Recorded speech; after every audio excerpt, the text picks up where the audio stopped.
Welcome to Salon LEAHING. We're located at 732 Washington Avenue between Prospect Place and Park Place, Brooklyn, New York.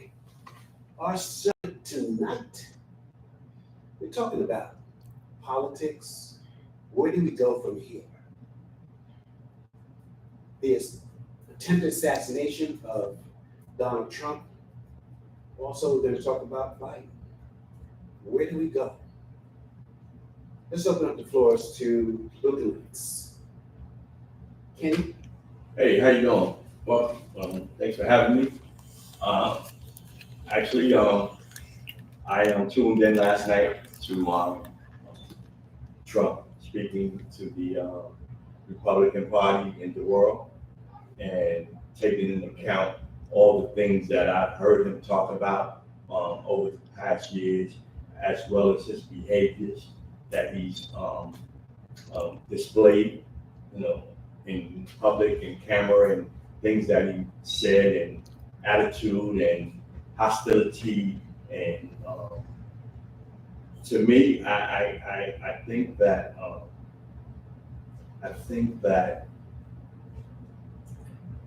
just my personal opinion, I think that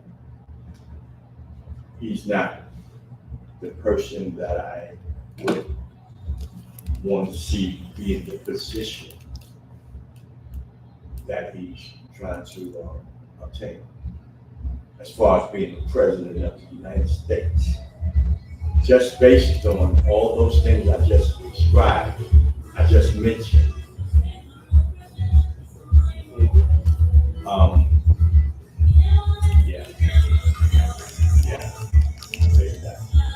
I hear that too. I think it causes disturbance. So, Kenny, I understand, and what we do understand is that, these are two candidates, whether, you're Democrat, Republican, or maybe independent. What's happening to our communities? What's going on to our people within our communities? Have we gained any forward mobility with either Trump or Biden? Well, let me finish. Again, I just mentioned some things that I'm looking at to decide how things may look for us in the future. May it be Biden or Trump. I'm thinking, from what I've heard and what I saw, is that I think that the country is vulnerable. I think that the country is at risk for outsiders to advance upon us, just based on our home front drama. I see a lot of drama. I hear a lot of drama.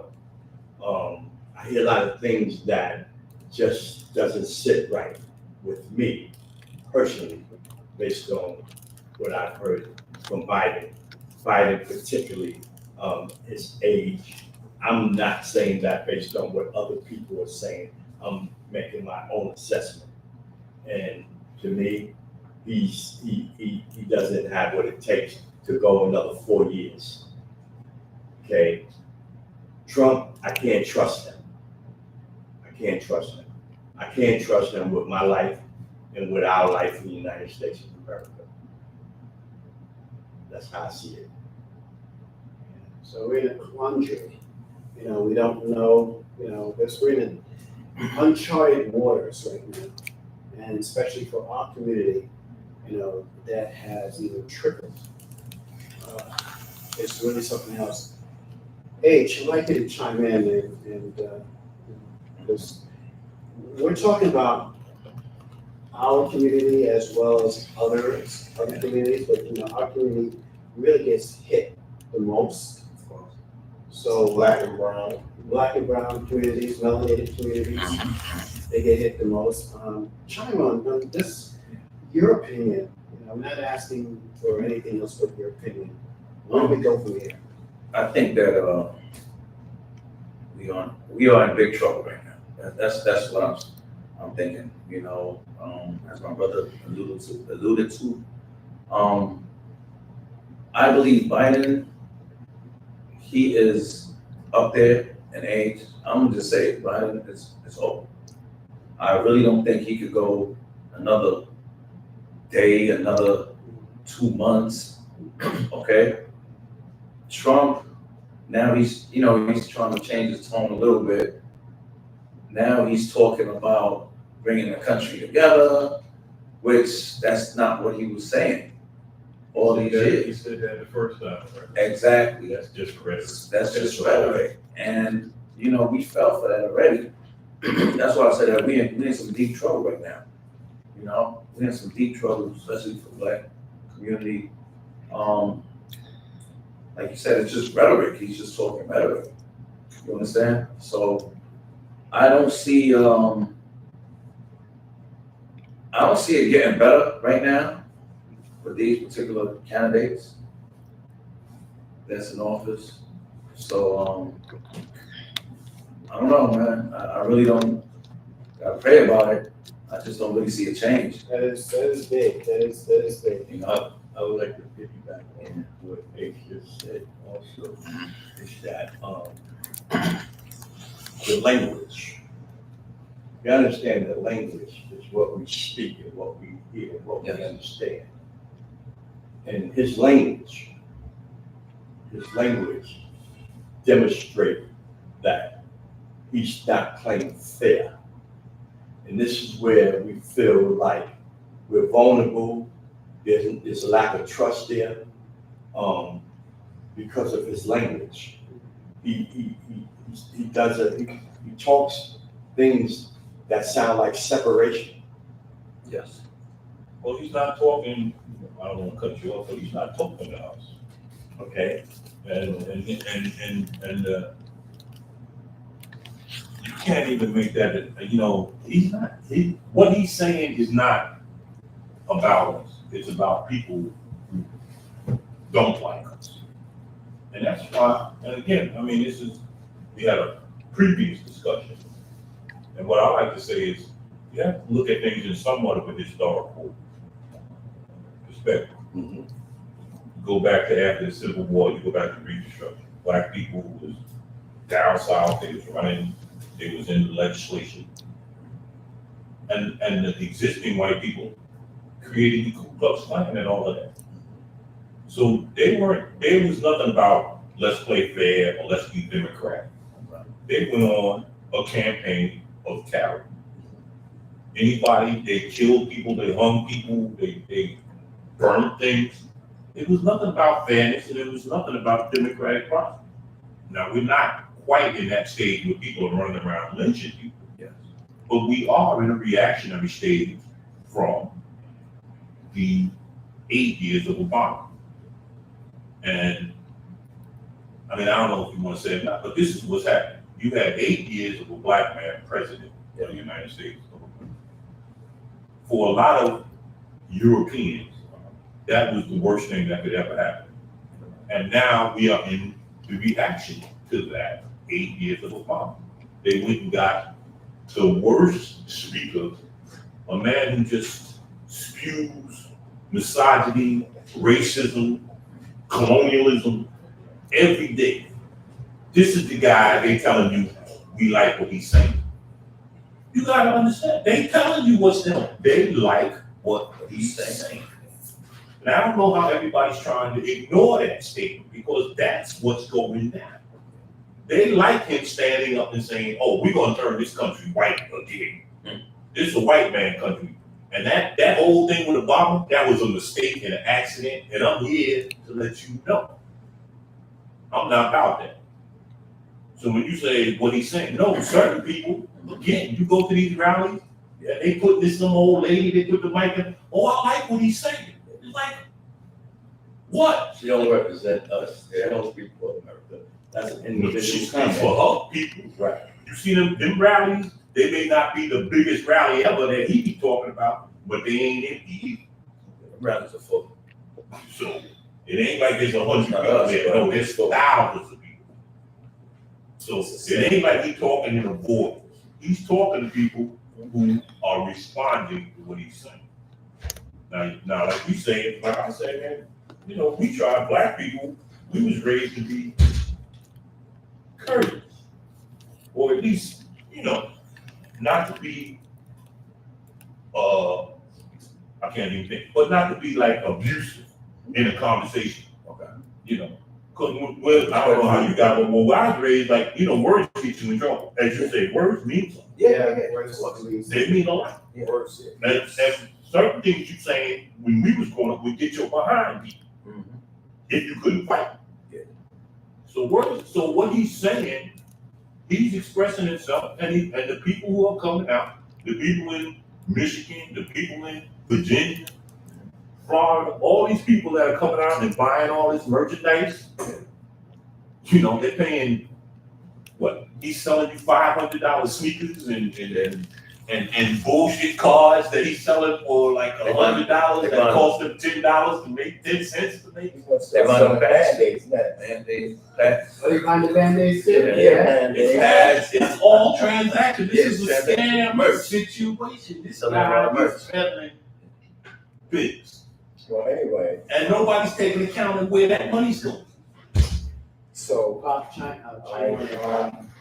I hear what everybody's saying as a result of, and I hear my brother saying, what are we gonna do? Well, we should do what we're supposed to do. We have to unite like everybody else and stick together, because we already know there's gonna be something going on different than usual. So we're not talking about this in the campaign, we're talking about refugees and all of them that's coming to this country and stuff like that. But we're not a threat to them no more. You understand what I'm saying? We're not a threat to them no more. We're not MS-13 like they say certain things. Like you said, keywords, subliminal messages that he's sending to his people. Enough for them to go to the Capitol and run in there and bust the thing open and all that stuff like that. And he already knew he lost the election. So let's think about this. What if he loses again?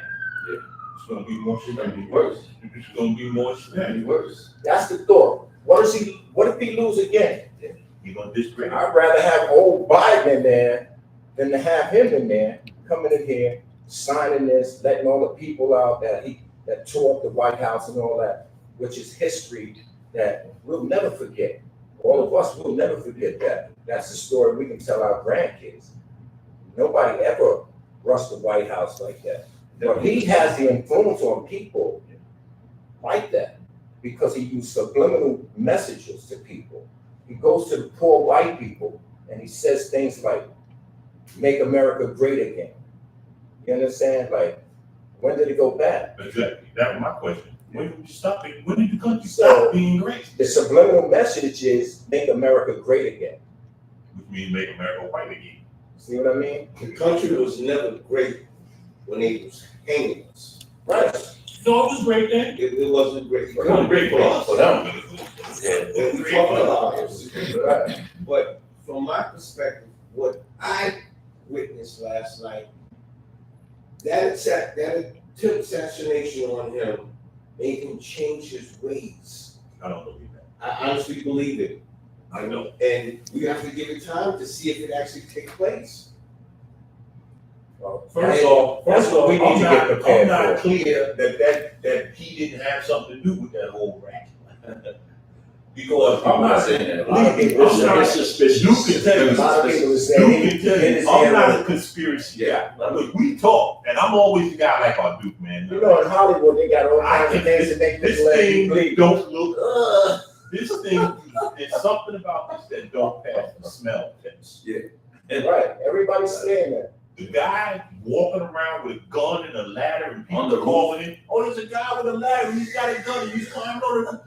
And what's happening? Nobody's panicking, nobody's Oh, that's doing just nothing. Billy, he's Yeah. always up there. And what is he doing on the roof?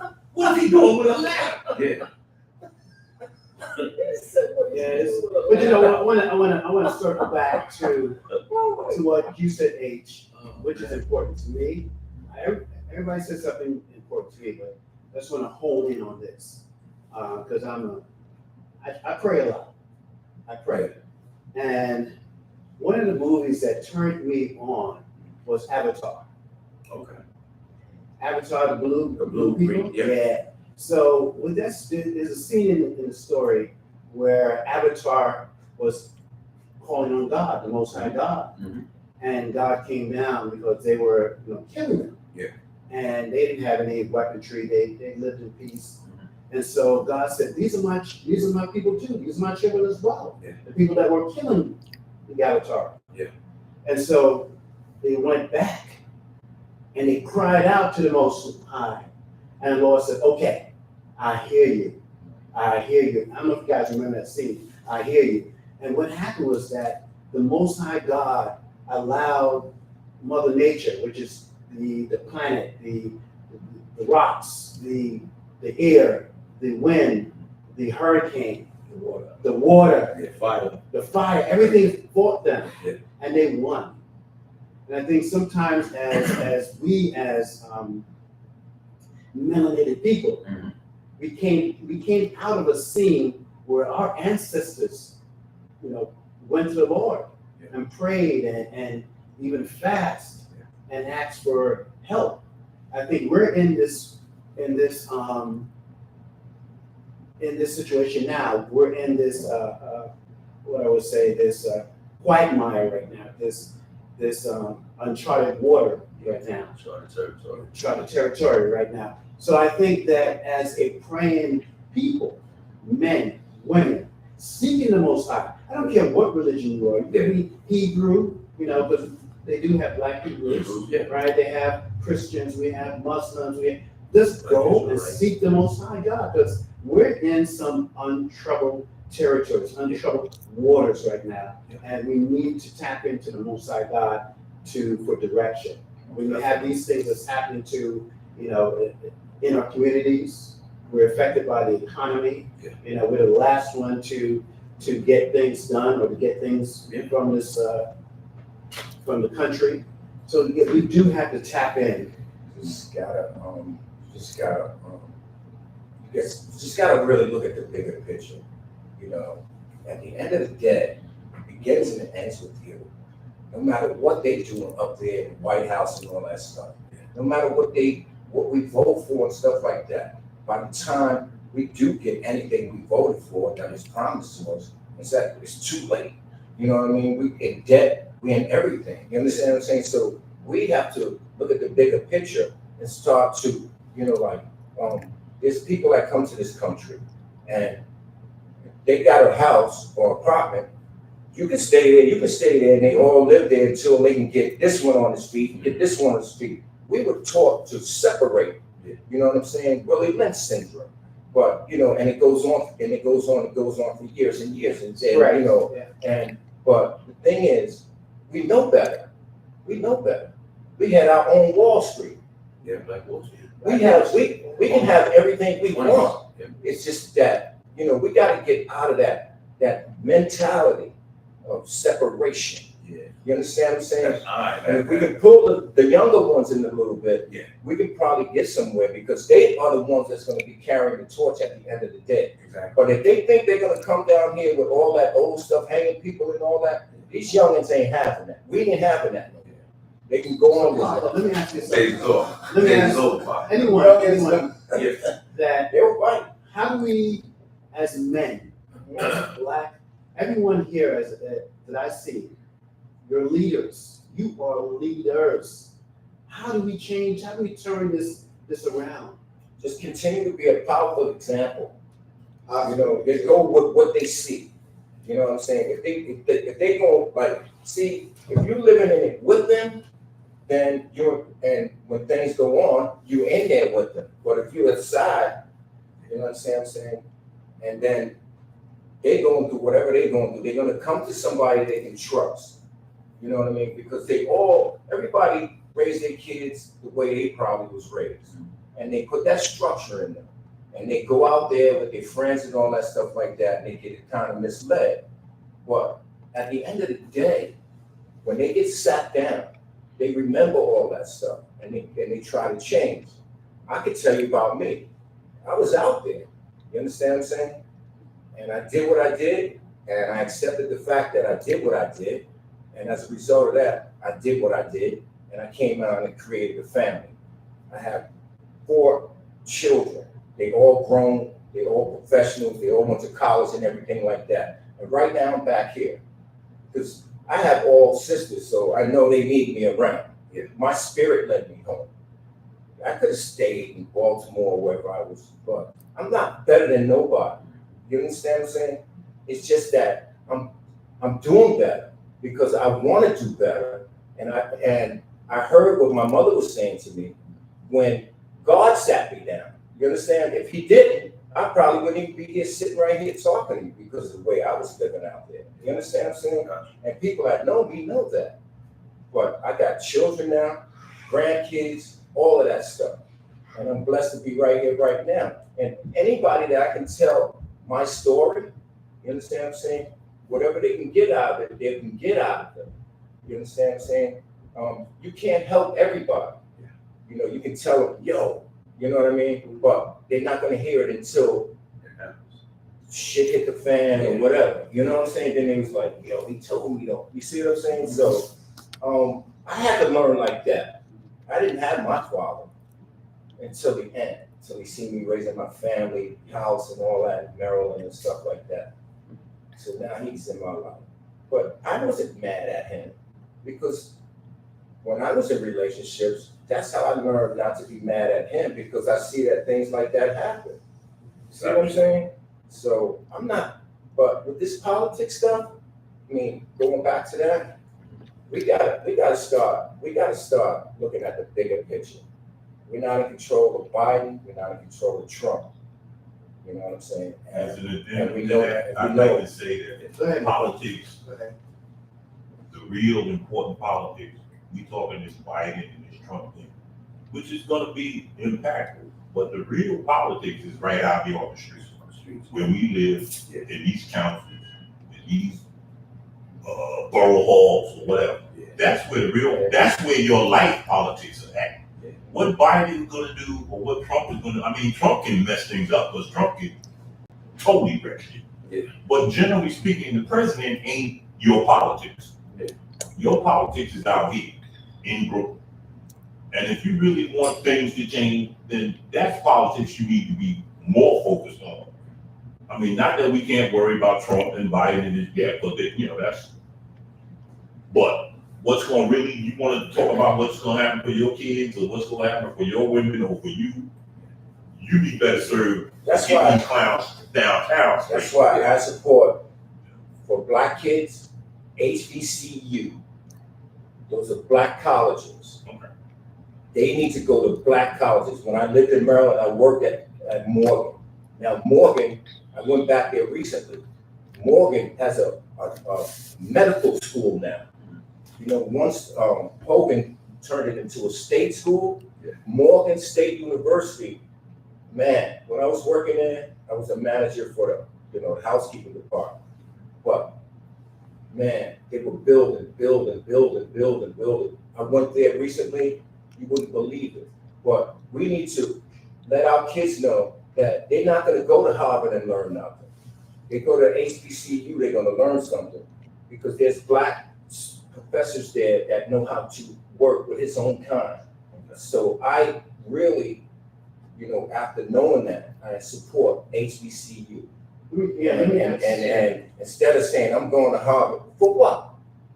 So let me see. Because you want to work on Wall Street. So let me ask this.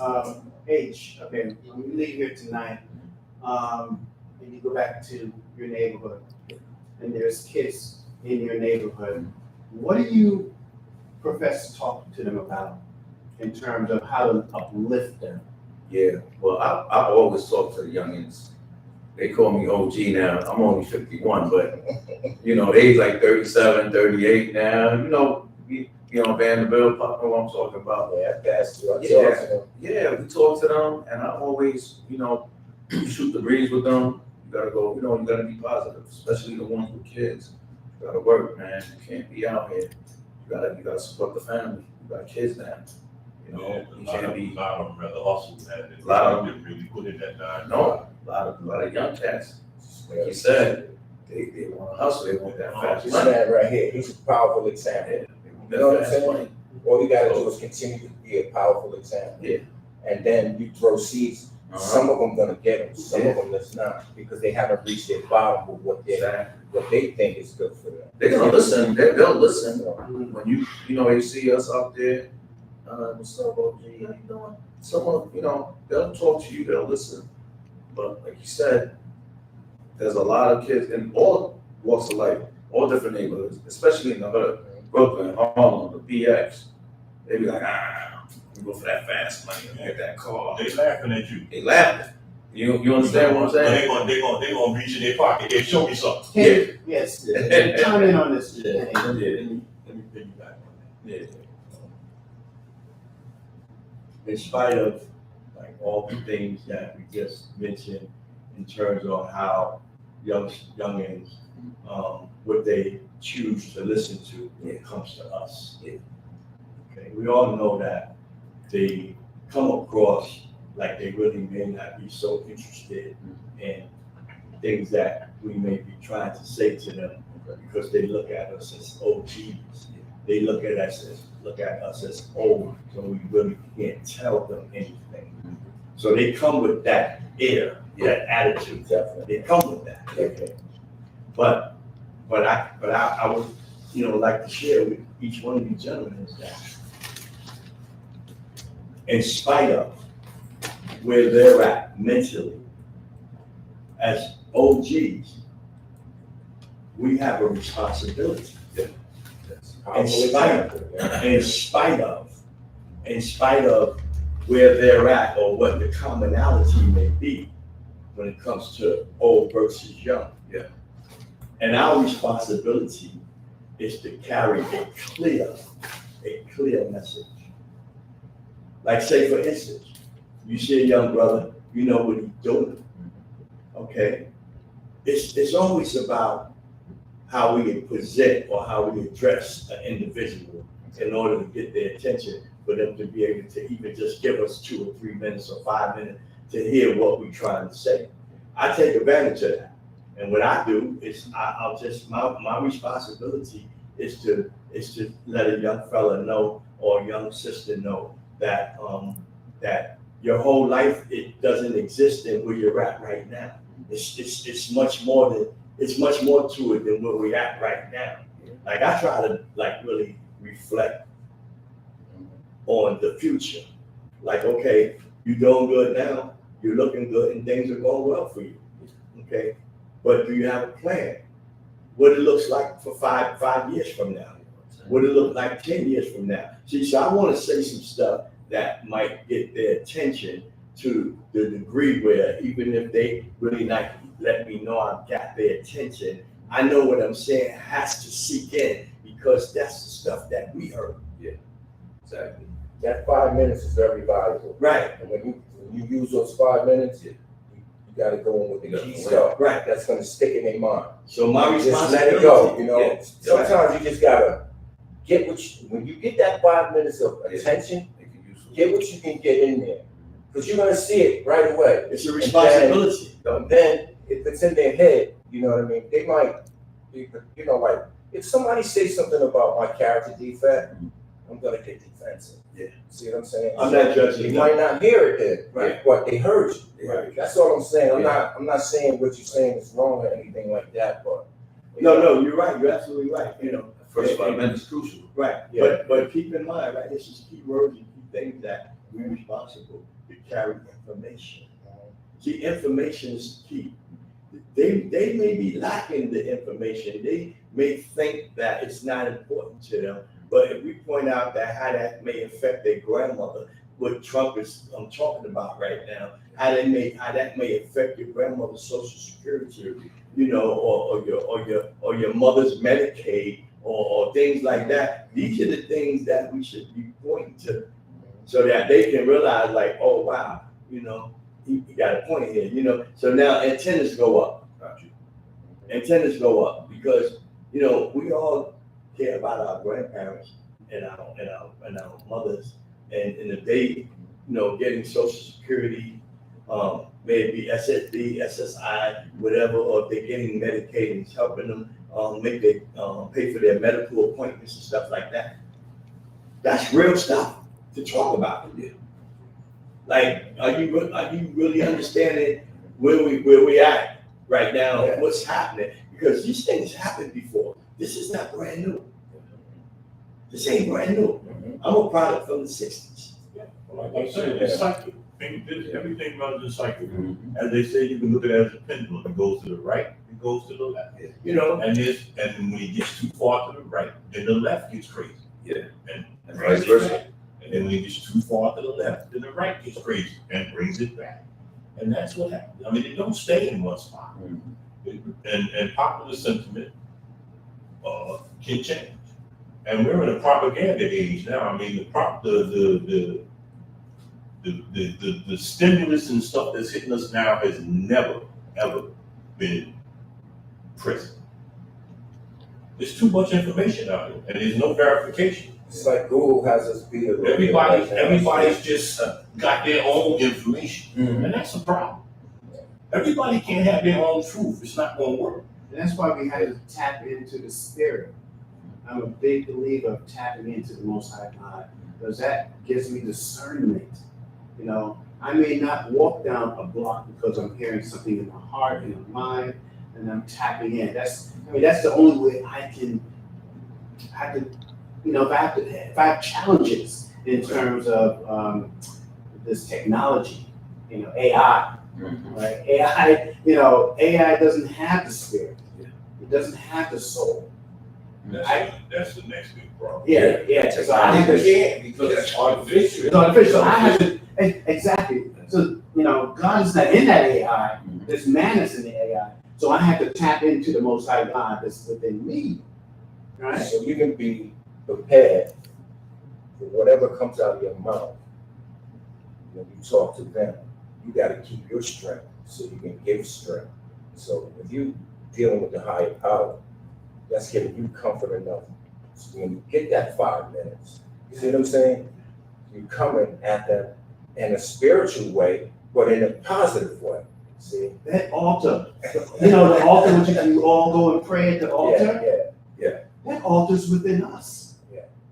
But the That's young all kids it is. have to understand the difference between spirituality, and it has nothing to do with religion. It's the inner self. And once you begin to teach that to the inner self and understand who they are, then you can start to lay that path down. And that's important.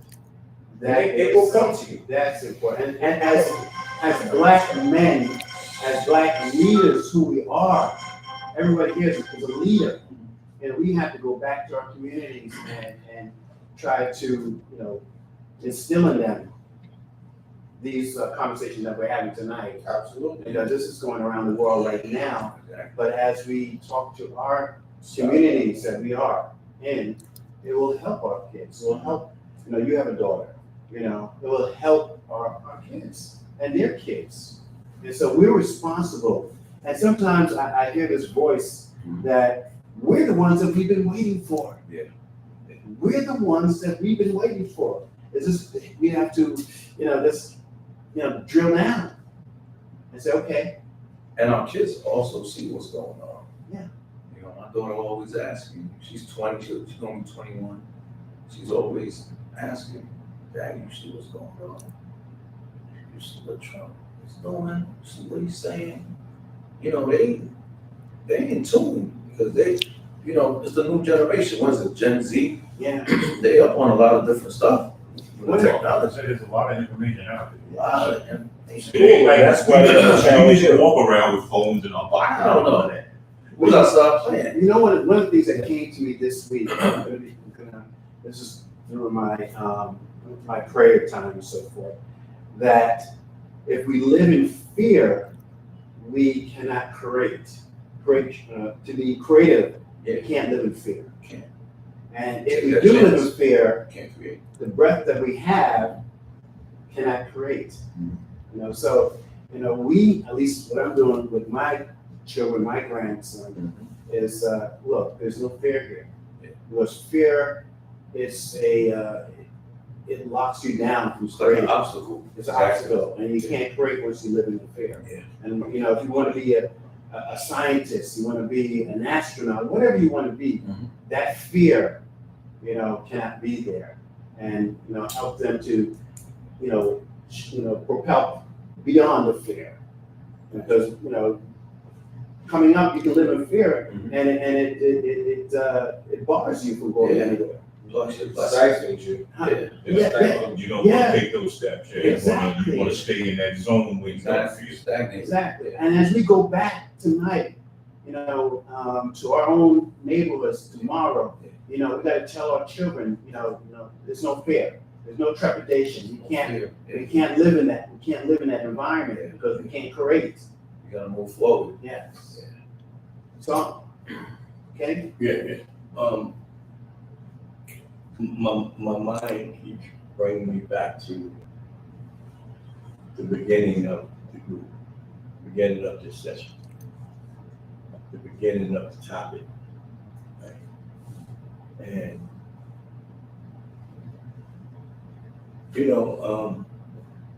great topic. What do we think about Trump's position? And what we think about Biden's position? Right? Started out with that. Correct. Right.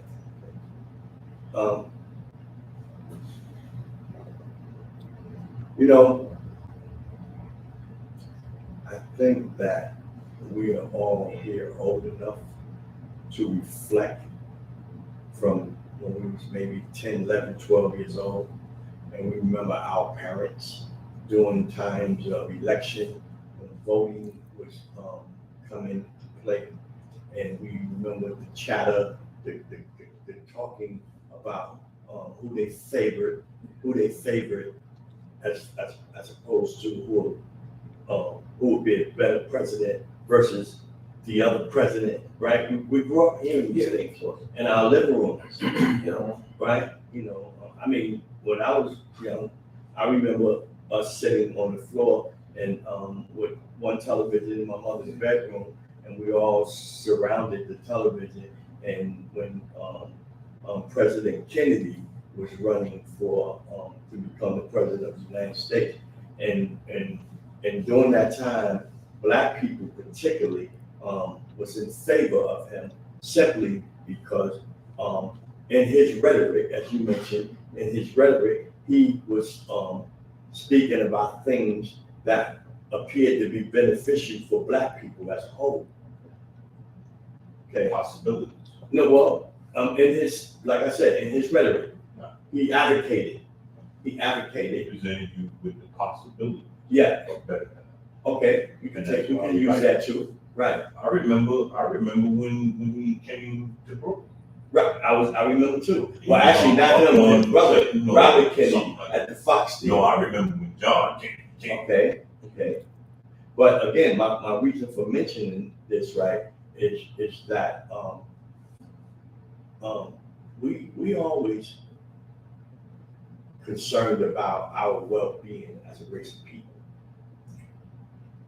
We're affected, and we're affected. We are truly affected by what's going on right now with Biden not being able to do another 4 years, even though he has that age that says that he can't function for another 4 years. But nevertheless, we sure don't really want that guy Trump to represent or to be in there. Why? Because again, Well, there's only a 4-year difference between the two. no, I get it, but we're talking about the ability to be able to carry us forward.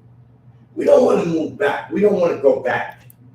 We want to continue to Move forward. But what I'm saying to you, and I'm not gonna,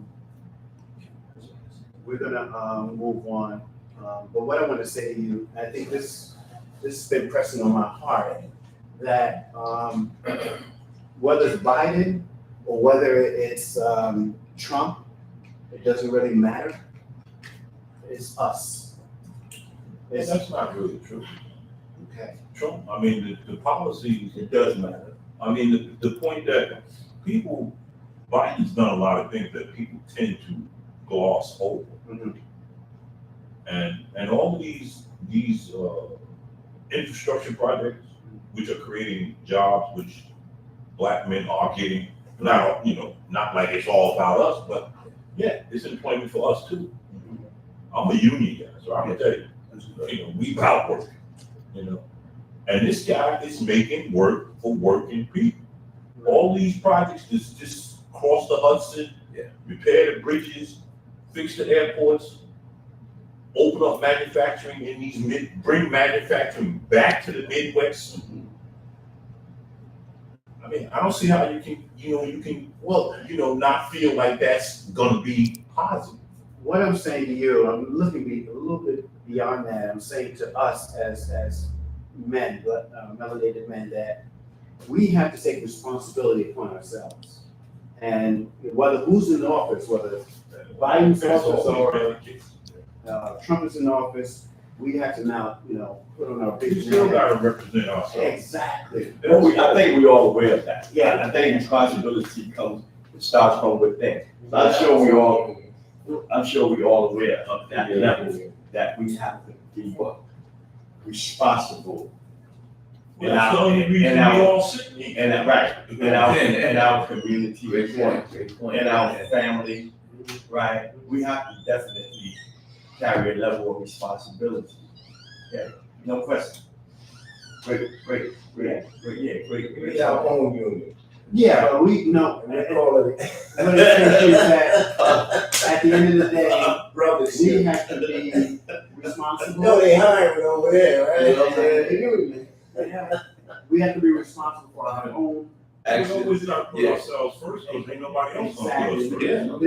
There's no handouts. We're not gonna be first on anybody Yeah, else's there's no, agenda I'm not looking at for, all. I'm not looking for Trump to hand me something. So you're basically saying, regardless who's elected, Yes. we still have to continue to carry the torch and be responsible for ourselves and our community. Yes, exactly, Yes, 100%. exactly. I'm Because not there's waiting, I'm no not black waiting. hospitals, there's no black schools, Yeah. and there's no black grocery stores. Right. I'm not gonna wait for Trump to give me something. Come or on, Biden to give Marvel. me something. I was You know, in this is gonna push forward. But I hear what you're saying, which is correct. Came back down the hill. 2 weeks later, somebody went in there and shot up the black supermarket up the block. We need to have our I own. was just up in there. Yeah, checking. yeah. We need to have I mean, our that own. takes us back to I was just what, like, it was crazy. not Maryland,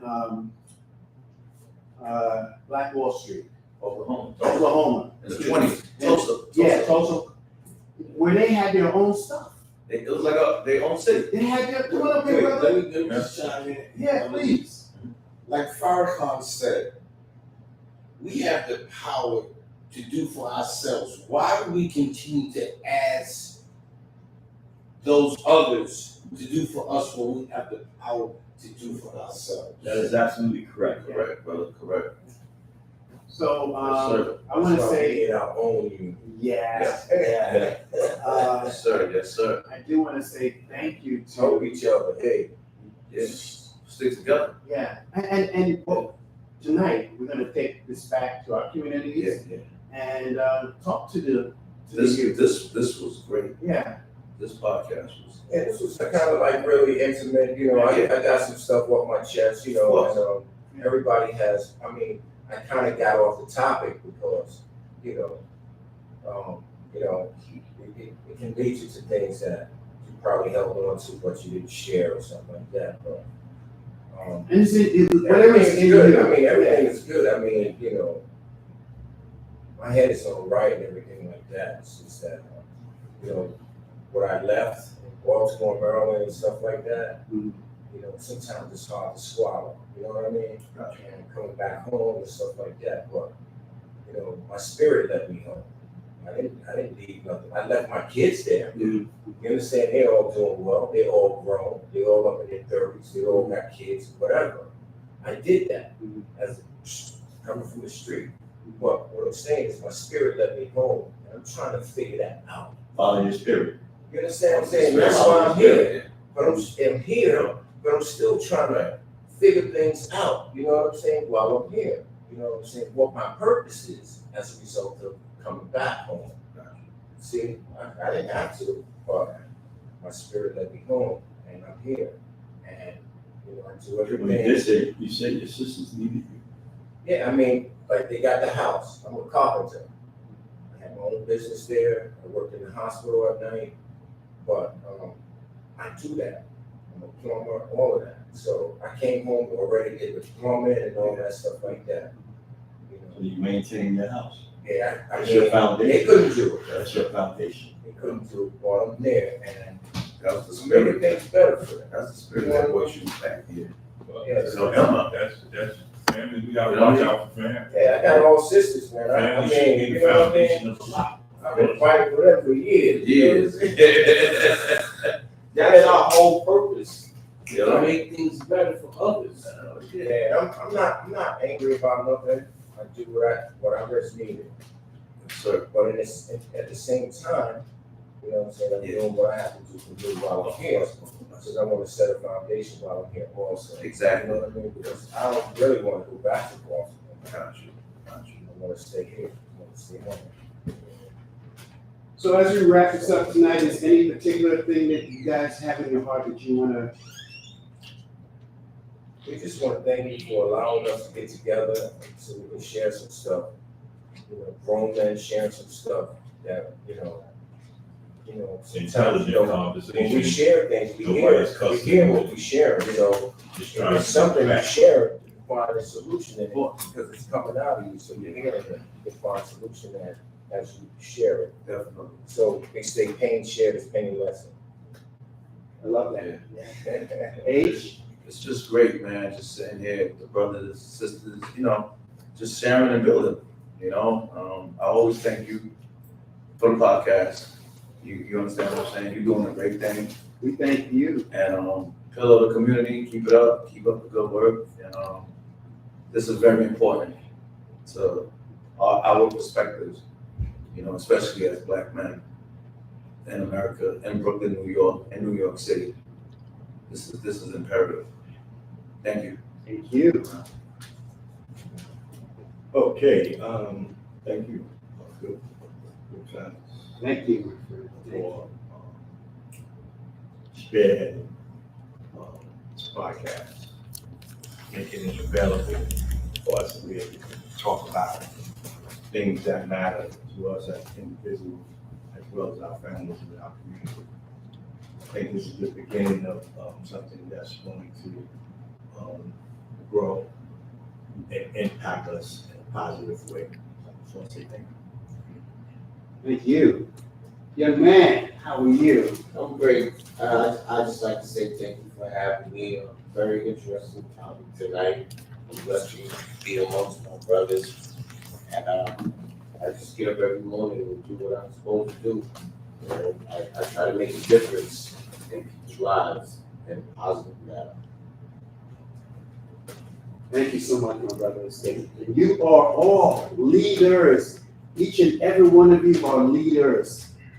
I wish that next time we can all bring two people with us so we can bring the conversation a little bit more broader.